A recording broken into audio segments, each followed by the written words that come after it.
video on the higher reasonings, and you know who I am, Zero Night X Zero. Today I wanted to come to you guys and talk to you about a concept I like to call cleaning up your mess, right? And essentially what this is it's being aware of the different footsteps that you leave behind. Like, you know what I mean? That's why I like to call it cleaning up your mess. If you think about it as you traipsing through the world, right? In your everyday life, doing the things you're doing, saying the things you're saying, coming into contact with the things you come into contact with, right? Going where you go. You pick up astral and spiritual, even mental attachments in the forms of behaviors, right? Thoughts, actions, judgments that you might pick up from ideas from somewhere else. All these things are muddy footprints, right? And when you track them everywhere, you carry them with you, you leave that dirt everywhere. It's gonna happen, right? The important aspect is to understand that you need to clean up your footsteps. You need to clean up your mess, right? And this applies to multiple aspects. It's not just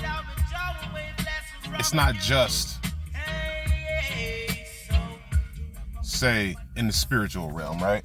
In the spiritual happenings. This also applies to, again, just in general, right? Just the things you do in ways that you would never think that they would manifest, right?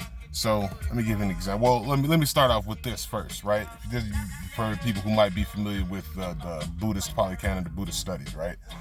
The Four Noble Truths basically outline this. Okay, so life is conflict / struggle /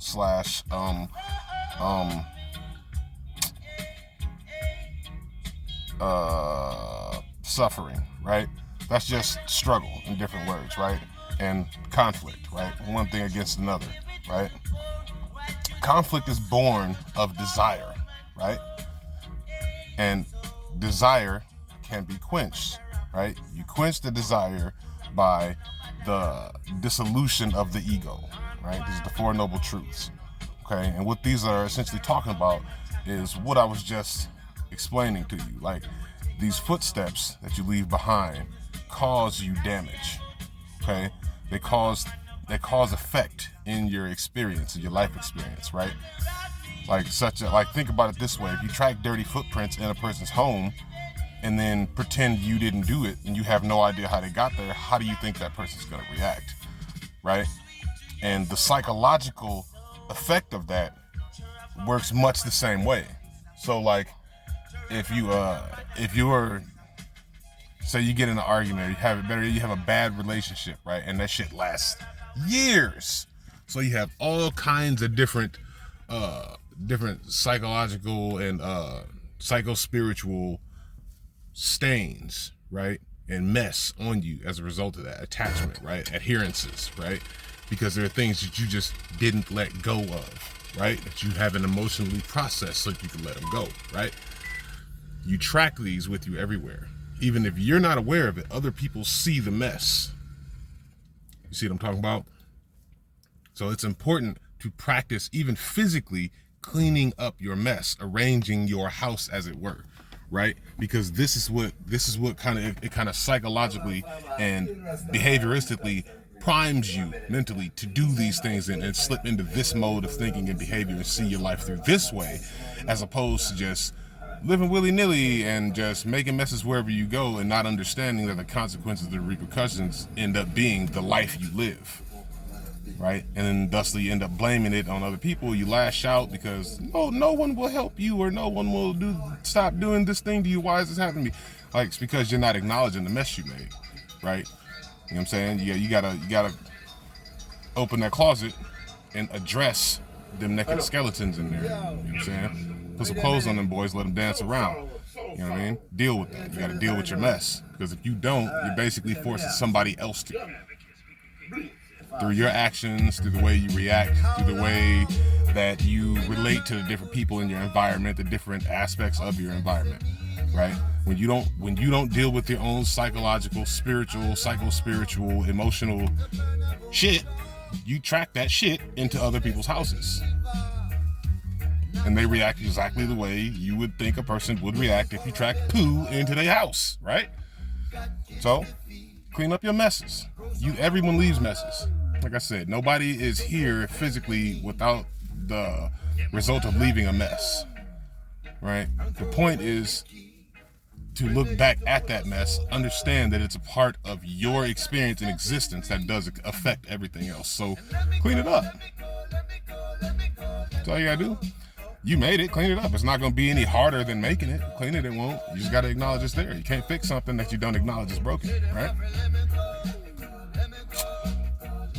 But this kind of leads me to another point, right? Like, people have problems understanding what love actually is, right? Let me put this to you. If you wanted to give somebody a dope ass gift, what's the first thing you have to do? What's the first thing you got to do if you want to give somebody a dope ass gift?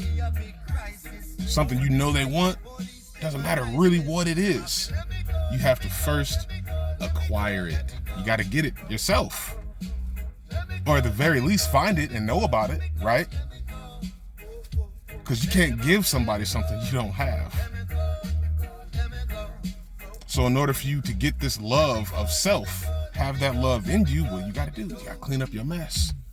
Show yourself the self-love of cleaning up your temple, inside and outside, right? And once you've done that, you begin to understand what love really is, what it constitutes, what constitutes it, right?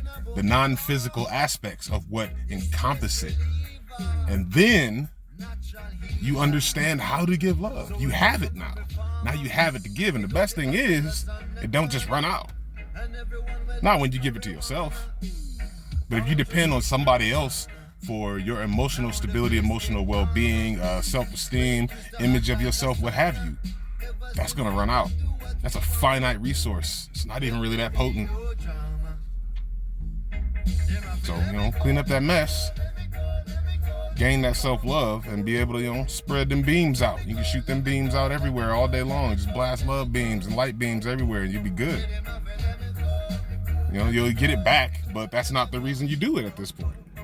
And once you got to the point of giving yourself self-love, you understand that. You don't give love to people to get love back from them. You give love to them so that they can feel the same love that you feel for yourself. Because you have the love to give within you. But you got to nurture that, right? And then you got to let the sun shine on that, right? So it grows. So you can give it to people. Feed the world, right? All right, well, that's all I really wanted to say.